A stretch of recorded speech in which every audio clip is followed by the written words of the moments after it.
கிறிஸ்துவில் அன்பார்ந்த சகோதர சகோதரிகளே, இந்த பெரிய வியாழன் அன்று நாங்கள் புனித யோவான் எழுதிய நற்செய்தி 13ஆம் அதிகாரம் 1-15 வரையான பகுதிகளை வாசிக்க கேட்கின்றோம். மற்றைய 3 நற்செய்தியாளர்களிலிருந்து இந்த இராவுணவு விபரிப்பானது யோவான் நற்செய்தியில் முற்றிலும் மாறுபட்டது.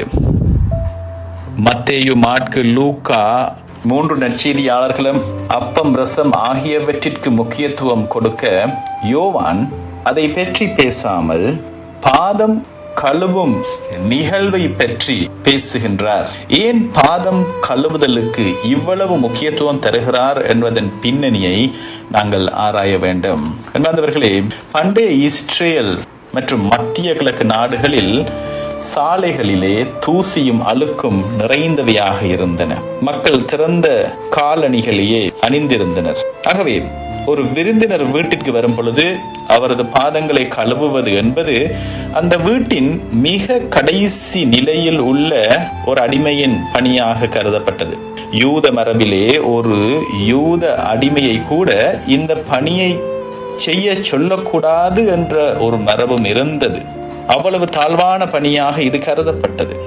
அந்த இரவுணவின் போது ஆண்டவராகவும் போதகராகவும் இருந்த இயேசு எழுந்து நின்று மேலாடியை களைந்துவிட்டு ஒரு அடிமையைப் போல ஒரு துண்டை இடையில் கட்டி சீடர்களின் பாதங்களை கழுவியது ஒரு மாபெரும் புரட்சி மிக்க அதிகார வரிசையை தலைகளாக மாற்றிய ஒரு வரலாற்று நிகழ்வு. யோவான் நற்செய்தியிலே நற்கருணையை நிறுவிய அந்த பகுதி ஏன் விடப்பட்டது என்பது பலருக்கு எழுகின்ற ஒரு முக்கியமான ஒரு கேள்வி.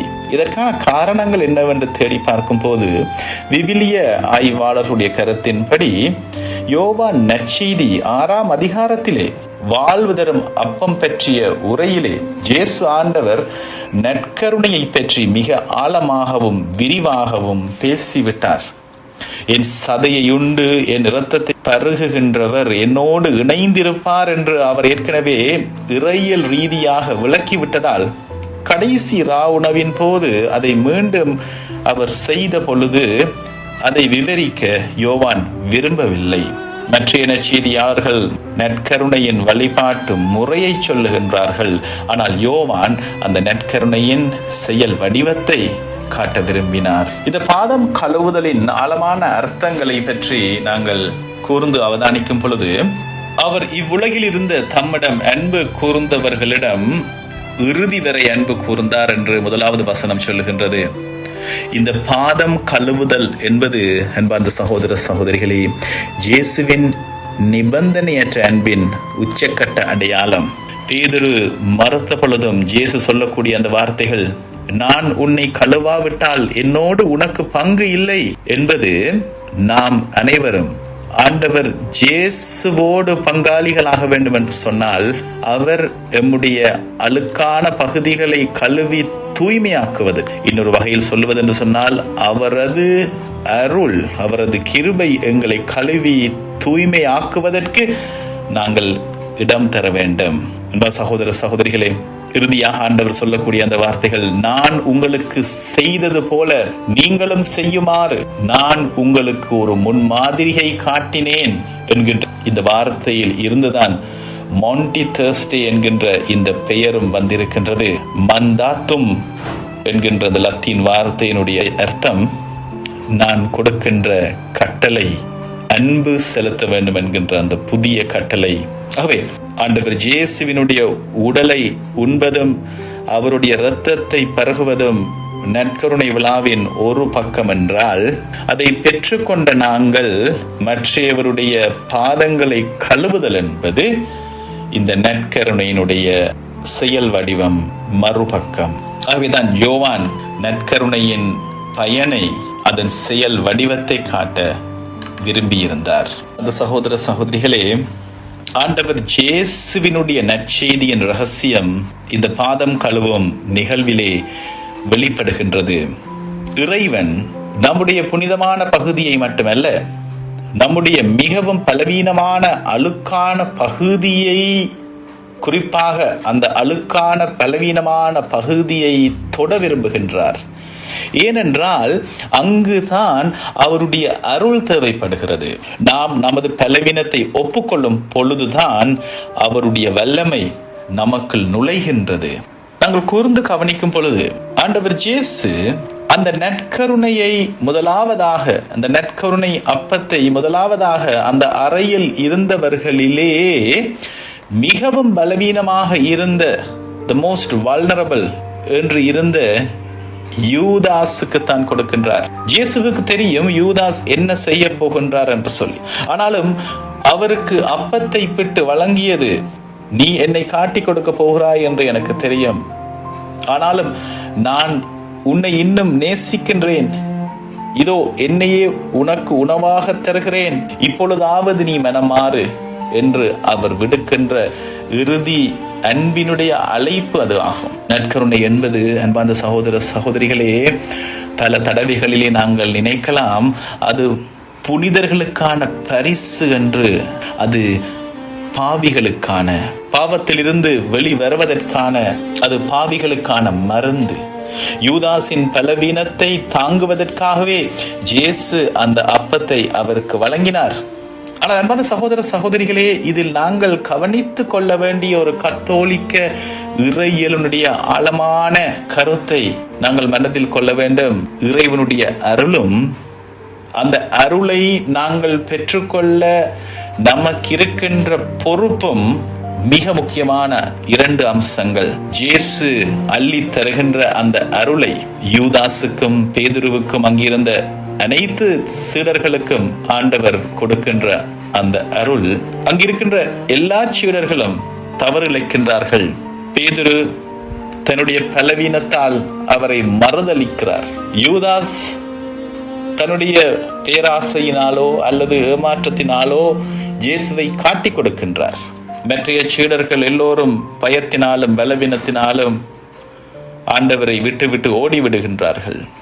ஆனால் தன்னுடைய சீடர்களுடைய நிலையை, அவர்களுடைய பலவீனமான நிலையை அறிந்து, அவருடைய பலவீனமான நிலையோடு அவர்களுடைய நன்மையோடும் தீமையோடும் நிறையோடும் குறையோடும் அரவணைக்கின்ற கடவுள், அருளை தருகின்ற கடவுள், கடவுளுடைய பரிவு உள்ளம் அப்படிப்பட்டது என்று சொல்லி ஆண்டவர் இயேசு நமக்கு காட்டி நிற்கிறார். இறைவன் நம்மை தேடி வந்து 100 ஆடுகளில் தவறி சென்ற அந்த ஒரு ஆட்டை தேடி செல்லுகின்ற அந்த அன்புள்ளம் கொண்டவர். நம் பாதங்களை, நம் அழுக்கை கழுவுவதற்காக அவர் குனிகின்றார்.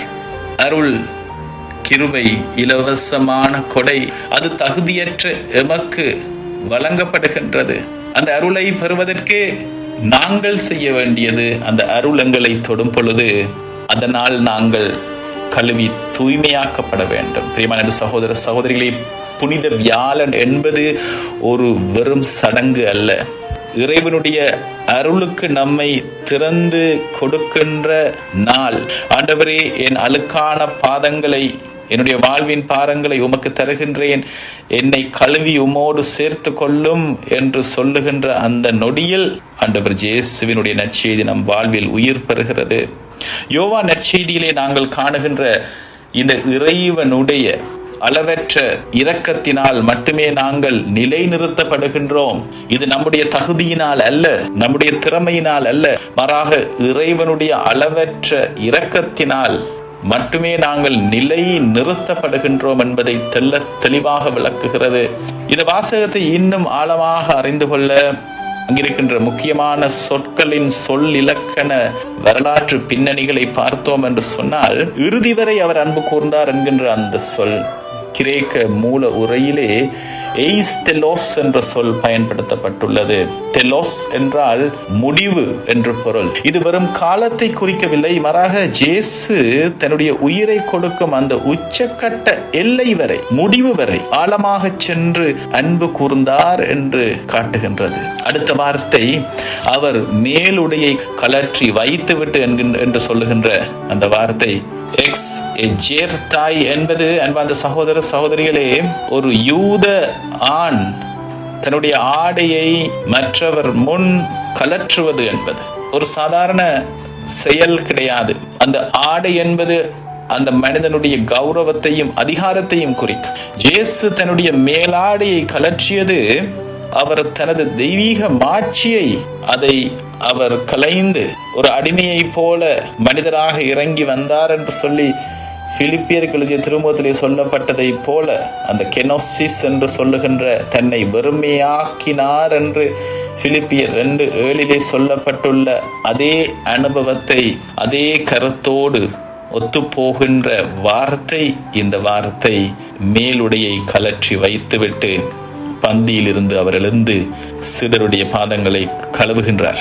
இயேசு இடுப்பில் கட்டிக்கொண்ட அந்த துண்டு, லென்ஷன் என்று சொல்லக்கூடிய அந்த துண்டு, இது அடிமையினுடைய சீருடைக்கு ஒப்பானது.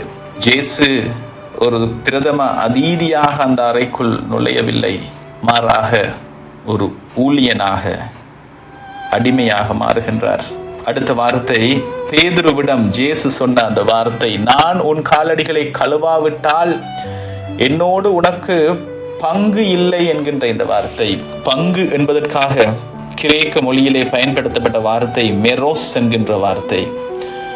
இது பாகம் அல்லது உரிமை, இன்ஹெரிட்டன்ஸ் என்று சொல்லக்கூடிய அந்த உரிமையை சொல்லுகின்ற வார்த்தை.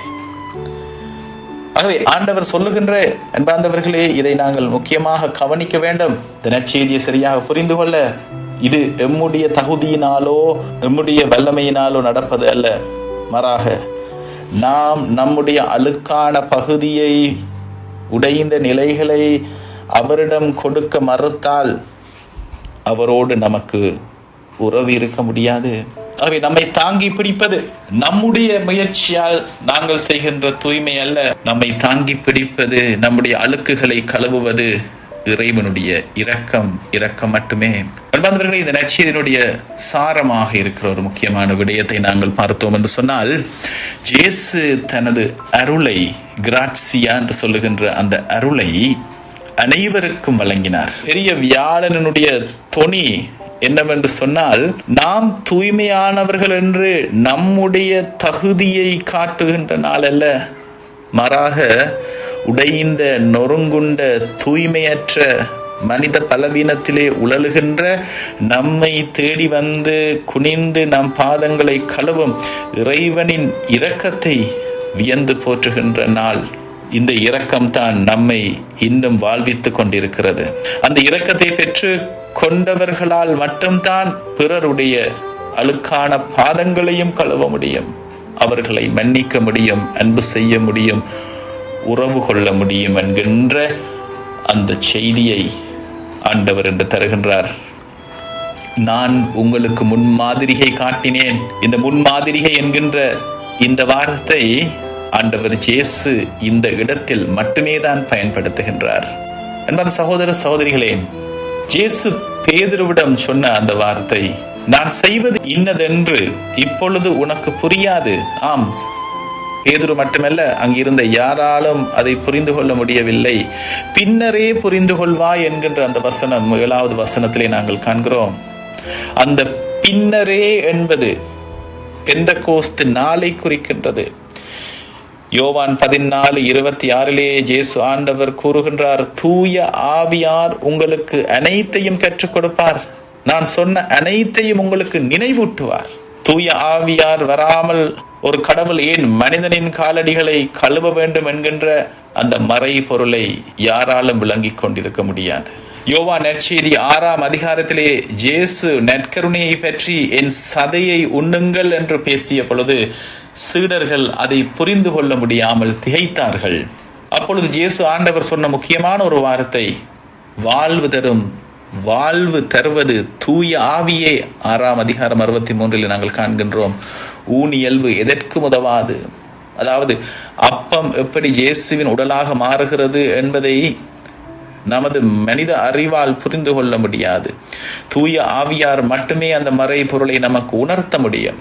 ஆகவேதான் ஒவ்வொரு திருப்பலியிலும் குருவானவர் அப்பத்தின் மீதும் ரசத்தின் மீதும் கைகளை விரித்து தூய ஆவிக்காக வேண்டும் பொழுது எபிக்லீசிஸ் என்று சொல்லுகின்ற அந்த தூய ஆவியாரை கூவி அழைக்கின்ற அந்த வேளையில் தூய ஆவியானவர் அங்கு இறங்கி வந்து அந்த டிரான்ஸ்சப்ஸ்டான்சியேஷன் என்று சொல்லுகின்ற அந்த மாற்றத்தை நடாத்துகின்றார். அன்பார்ந்தவர்களே, அந்த புனித வியாழன் இரவிலே இறுதி ராவுணவின் போது ஆண்டவர் இயேசு யோவான் நற்செய்தியை பார்க்கும் பொழுது தூய ஆவியானவரை பற்றி மிக நீளமாக விவரிப்பாக பேசியிருக்கிறார். யோவான் நற்செய்தி 14ஆம் அதிகாரத்திலிருந்து 16ஆம் அதிகாரங்கள் வரை நாங்கள் காண்கிறோம். நான் தந்தையிடம் போனால்தான் அவர், தேற்றரவாளனான அவர், தூய ஆவியானவர் வருவார். அவை புனித வியாழன் அன்று நடந்த இந்த நிகழ்வு, ஏன் அதற்கு பிறகு நடந்த ஆண்டவர் இயேசுவினுடைய சிலுவை மரணம், அவருடைய பாடுகள், அவருடைய புறக்கணிப்பு, அவருடைய சிலுவை மரணம், யாவேயின் பாடுபட்ட ஊழியனாக மெஸ்ஸியாவாக ஆண்டவர் இயேசு இருந்தார் என்ற எல்லா விவரமும், எல்லா விவரிப்பும் கடவுளுடைய மகனாகிய ஆண்டவர் இயேசுவை பற்றியது என்பதை புரிந்து கொள்ள சீடர்களுக்கு 50 நாட்கள் காத்திருக்க வேண்டியிருந்தது. 50வது நாள் தூய ஆவியானவர் அருளப்பட்ட பின்பே சீடர்களால் இவற்றை படிப்படியாக புரிந்து கொள்ள முடிந்தது. ஆகவே பெந்தெகோஸ்து நாள் வரை ஆண்டவர் இயேசுவினுடைய சீடர்களால் எதற்காக ஆண்டவர் இயேசு பாடுகள் பட்டு இறந்தார் என்று சொல்லியோ, ஏன் அவர் காலடிகளை கழுவினார் என்று சொல்லியோ அவர்களால் முழுமையாக உணரவில்லை.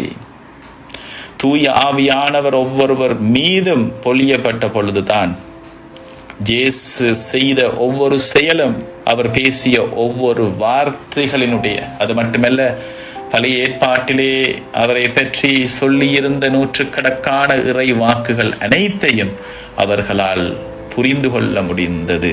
இந்த புனித வியாழன் அன்று இயேசு காட்டிய அந்த இரக்கம் ஒரு விதையை போன்றது என்றால், அது சிலுவை பலியிலே அது மலர்ந்து பெந்தெகோஸ்து நாள் அன்று தூய ஆவியாரால் கனியாக கனிகிறது. சகோதர சகோதரிகளே, இன்னொரு முக்கியமான ஒரு விடயத்தை நாங்கள் இந்த நாளிலே புரிந்து கொள்ள வேண்டும். பாவம் செய்வது மனித இயல்பு. இந்த யூதாசுடைய முடிவை வைத்து தவறை உணர்ந்த பொழுது யூதாஸ் அதை மாற்றுவதற்காக முயற்சி செய்கிறான். ஆனால் அது மாற்ற முடியாது என்று சொல்லி மனித மட்டத்திலே மட்டுமே யூதாஸ் செயல்படுகின்றான். தலைமை குருக்களிடம் சென்று இவர் மீது எந்த குற்றமும் இல்லை, குற்றமற்றவரை நான் காட்டி கொடுத்தேனே என்று சொல்லி அந்த 30 வெள்ளி காசுகளை அவன் திருப்பி கொடுக்கிறான்.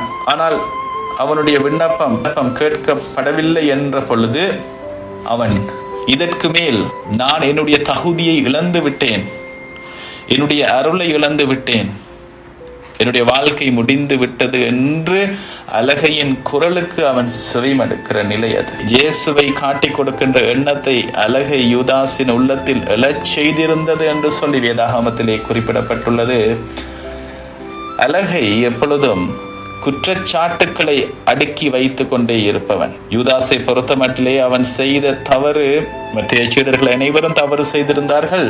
ஆனால் அவன் செய்திருந்த தவறு அவனை முடக்கிவிட்டது. சாத்தானுடைய அந்த குரல் அவனுடைய காதுகளிலே கேட்டு அந்த குற்றப்பழி உணர்வினால் அவன் தற்கொலை செய்து கொள்ளுகிறான்.